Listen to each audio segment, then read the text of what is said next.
ঠান্ডা করবো তোমারে মেরে একদম। রাখ ঠান্ডা মেরে। জাপান যেতে পারবি না? তুই আমাদেরকে মেরে মারবি এখন? জাপান আমি যাবই। যা আজকে যা। পাসপোর্ট দাও। পাসপোর্ট কেন আমাদের কাছে চাচ্ছিস? তুই যাবি, তুই তোর মতো চলে যা। দেখি কি করছো। হ্যাঁ সেটা তো তোর দরকার নেই, আমি কি করছি সেটা তুই কেন দেখবি? এটা তো আমার জিনিসপত্র।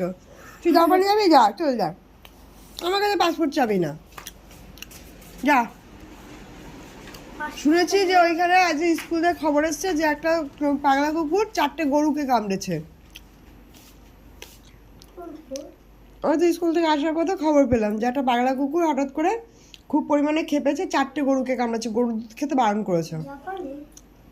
জাপানে না, এখানে যাবি, যা চলে যা। পাসপোর্ট আমাদের ওখান থেকে, আমাদের পাসপোর্ট নিবি না তুই, ওখান থেকে বেরিয়ে নিজের পাসপোর্ট নিজে বানিয়ে নে।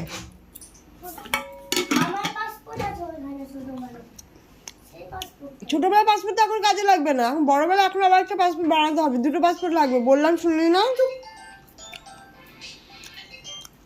আমার একটা পাসপোর্টে হয়ে যাবে পুরো। কেন পাসপোর্ট? ছোটবেলার পাসপোর্ট দিয়েছে।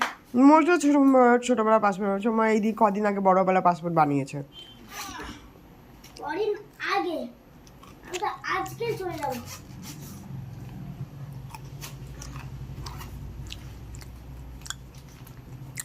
এই কাগজগুলো না থাকে না, তাহলে এই মাসগুলো যে বেতনটা আমি পেয়ে বাড়িতে এসে কাজ যাচ্ছি, তার এই কাজটা আমার থাকবে না। তুই আমার দরকারি কাগজে হাত দিস না কিন্তু, অতিরিক্ত সাহস হয়ে যাচ্ছে কিন্তু, আমি কিন্তু রেগে গিয়ে মারবো। আমার পাসপোর্টটা এমন মার দেবো, জাপানের জব বর্গের জব কিন্তু ভুলে যাবি, শুধু পয়াকার দন্তন্য পড়ে থাকবে। বললাম তো, বর্গের জয় এমন মার দেবো, বর্গের জয় আকার উড়ে চলে যাবে, শুধু পয়াকার ন পড়ে থাকবে, শুধু পান পড়ে যাবে, পান পান করে বেড়াবি, এখানে পান খাবি। আমার জিনিসপত্র ঠিক করে রাখ। আমার পাসপোর্টটা বের করো ওখান থেকে। আমি তোমার পাসপোর্ট বের করতে পারবো না, তুমি জাপান যাবা, এখনই যাবা, আজকেই যাবা, আমাদের কোনো কথা শুনবা না, আমাদের যা খুশি হয়ে যাবে, আমাদের মার বা ধরবা, এই সমস্ত কথাবার্তা বলো, তুমি যাবা না, তুমি একা একা চলে যাও, আমাদের কাছ দিয়ে কোনো কিছু সাহায্য তুমি পাবা না, নো সাহায্য, নো সাহায্য। তুমি বুঝতে পারছো তুমি জাপান যেতে যাচ্ছ? বাবা পাপায়া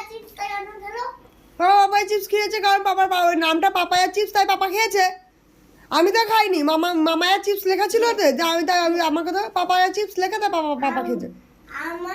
আমার চিপস পাপা খেয়েছে, মানে তোমার গায়ে অভিশাপ লেগে গেছে।